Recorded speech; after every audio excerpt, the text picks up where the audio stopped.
ஆன்மீக பரிவர்த்தனை சேனல் நண்பர் அனைவருக்கும் வணக்கம். நம்ம இன்னைக்கு பார்க்க போகிற பதிவு ராமர் சீதையை பிரிந்ததற்கு யார் காரணம் அப்படிங்கிறத பற்றி தான் நம்ம பார்க்க போகிறோம்.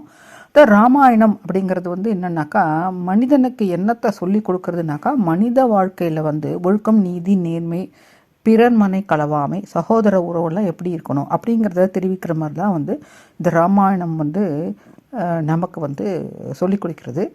அது மாத்திரம் இல்லாமல் ராமர் 2 முறை சீதையை பிரியக்கூடிய நிலைமை ராமாயணத்தில் வருகிறது.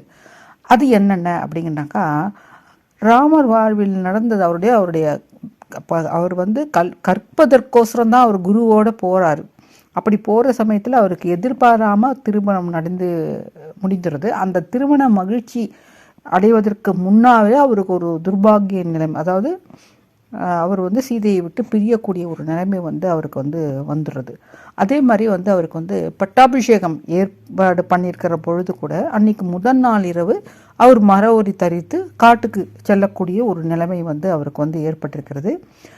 ராமனின் பிரிவை தாங்காமல் உயிரிழந்த தசரதனின் மரணத்தை கேட்டு அவருக்கு ஈமச்சடங்குகள் கூட செய்ய முடியாத ஒரு நிலை ராமருக்கு ஏற்பட்டது.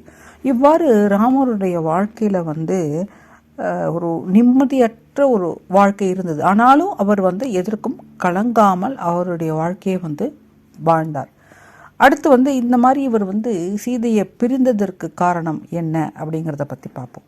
அதாவது பட்டாபிஷேகத்தன்று விதிவசத்தால் சீதையினோடு வனவாசம் போகிறார். அவ்வாறு காட்டுக்கு போகிறப்போ அங்கே காட்டில் ராவணனால் சீதை சிறையெடுக்கப்பட்டு ஸ்ரீலங்காவுக்கு கொண்டு செல்லப்படுகிறார். அப்பொழுது ஒரு பிரிவு சீதைக்கும் ராமருக்கும் ஏற்படுகின்றது. அதன் பிறகு சீதையை தேடி வானர படைகளுடைய உதவியுடன் சீதையை மீட்டு திரும்புகின்றார்.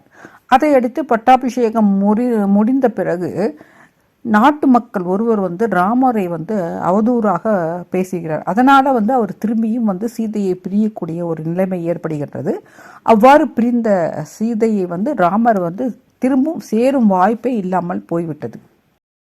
கடவுளே ராமாவதாரம் எடுத்து வந்திருந்தாலும் அவருக்கு எப்படி இந்த சோதனைகள், துயரங்கள்லாம் ஏற்பட்டது அப்படின்னாக்கா, அது என்னன்னாக்கா, ஒரு சாபத்தால் ஒரு நேர்ந்ததான் இந்த துயரம். அதாவது இந்திரன், தேவலோக பெண்கள், அஷ்டதிக் பாலகர்கள், தேவர்கள், கந்தர்வர்கள், அசுரர்கள் போன்ற பலரும் முனிவர்களுடைய சாபம் பெற்று அதை கஷ்டங்கள் எல்லாம் அனுபவிக்கிறார்.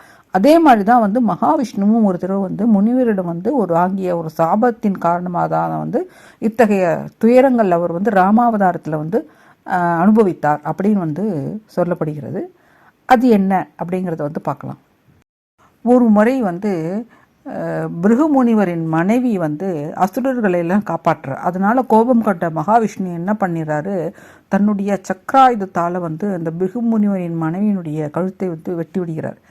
இதனை அறிந்த பிருகுமுனிவர் மகாவிஷ்ணுக்கு சாபம் அளிக்கிறார். என்னன்னா, நான் எப்படி என் மனைவியை பிரிந்து கஷ்டப்படுகிறேனோ அதே மாதிரி நீயும் உன் மனைவியை பிரிந்து கஷ்டப்படுவாய் அப்படின்னு சொல்லிட்டு சொல்கிறார். அப்போ மகாவிஷ்ணு என்ன பண்ணுறாருனாக்கா, அந்த சாபத்தை ஏற்றுன்னு இந்த சாபம் நான் ராமாவதாரம் எடுக்கிறப்போ இது நிவர்த்தி அடையும் அப்படின்னு சொல்லிட்டு சொல்கிறாரு. அதனால தான் இந்த ராமாவதாரத்தில் ராமர் இந்த மாதிரி சீதையை பிரிந்து மிகவும் துன்பப்பட்டார் அப்படிங்கிறது வரலாறு. மீண்டும் வேறு ஒரு ஆன்மீக தகவலுடன் உங்களை சந்திக்கின்றேன். நன்றி, வணக்கம்.